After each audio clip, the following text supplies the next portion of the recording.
Hello guys, আসসালামু আলাইকুম। আশা করি সবাই ভালো আছেন। তো আজকের ভিডিওটি কি নিয়ে হচ্ছে সেটা তো বুঝতেই পেরেছেন। ছবি এডিটিং তো নরমাল ছবি থেকে কিভাবে আপনি চাইলে ডিএসএলআর মোডে ছবিটা আনতে পারবেন সেটা আমি আজকের এই ভিডিওতে দেখিয়ে দিচ্ছি। আপনারা লক্ষ্য করুন আমার হাতের যে আইকনটি, সেখানে আমি অপশনগুলো কোন কোন কালার দিলে সেটা আমি ছবিটা আপনার কালো ব্যাকগ্রাউন্ড থেকে কি একটু একটু ব্রাইট হবে ছবিটা। তো আমি এখন এটাকে একটু এইচডি মোড করে নিচ্ছি, আগে একটু ছবিটা ক্লিয়ার করে নিচ্ছি এআর সাহায্যে। অবশ্যই এই ছবিটা এডিট করতে আপনি অবশ্যই আপনার পিকচার্ট অ্যাপসটি লাগবে। প্রোমোটা ডাউনলোড করে নেবেন, তাহলে আপনার ছবিটা এডিট করতে পারবেন, না হয় পারবেন না। তো সেটা যদি না পারেন পিকচার্ট অ্যাপটা ডাউনলোড করতে, তো আমাকে অবশ্যই কমেন্ট করে জানাবেন, আমি অবশ্যই লিঙ্ক দিয়ে দেবো নে। তো আমি একটু চুলগুলো দেখুন একটু উপরের দিকে উঠিয়ে নিচ্ছি, যেহেতু চুলগুলো একটু দেখতে অসুন্দর লাগছে, অগোছালো। তারপরে আমি ছবিটা একটু ক্রপ করে নিচ্ছি, যাতে বেশি লং হয়ে গেছে ছবিটা। নেওয়ার পরে আমি এটাকে রিমুভ ব্যাকগ্রাউন্ড করে নিচ্ছি। এখন আমি এটাকে ব্যাকগ্রাউন্ড চেঞ্জ করে, এটা দেখুন আমি একটা কালার দেই। এখান থেকে দেখুন পাশেই দেখুন, আমি এটা সেভ করে রাখলাম এটা। তো সেভ আপনার চাইলে করতে পারেন, না সেভ করলে হবে।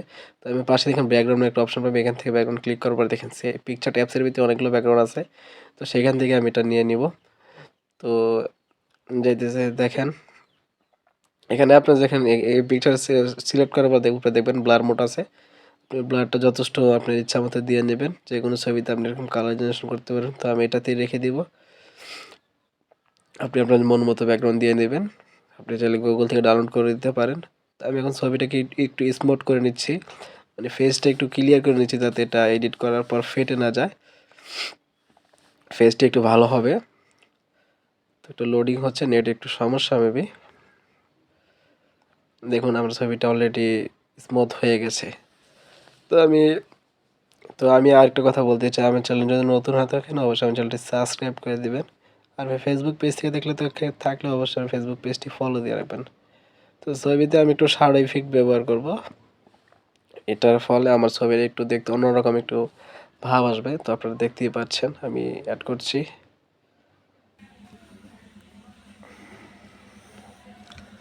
এই তো হয়ে গেছে। তো এখান থেকে আমি একটু কালার দিয়ে নিব, এখানে অনেক সুন্দর সুন্দর কালার আছে। তো আপনি অবশ্যই আগে বললেন সেখান থেকে আপনাকে প্রো মোডটাই বেছে নিতে হবে, না হলে আমি এই ইফেক্টগুলো ব্যবহার করতে পারবেন না। দেখেন একটা ছবির ভিতরে একটা লুক কি এসেছে, কালারটা যে একটা অরিজিনাল একটা কালার চলে এসেছে ছবিতে।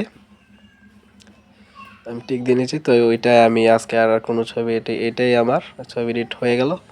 তো আপনারা চাইলে এরকম ছবি বানিয়ে নিতে পারেন, আর নেক্সট ভিডিওর জন্য অপেক্ষা করতে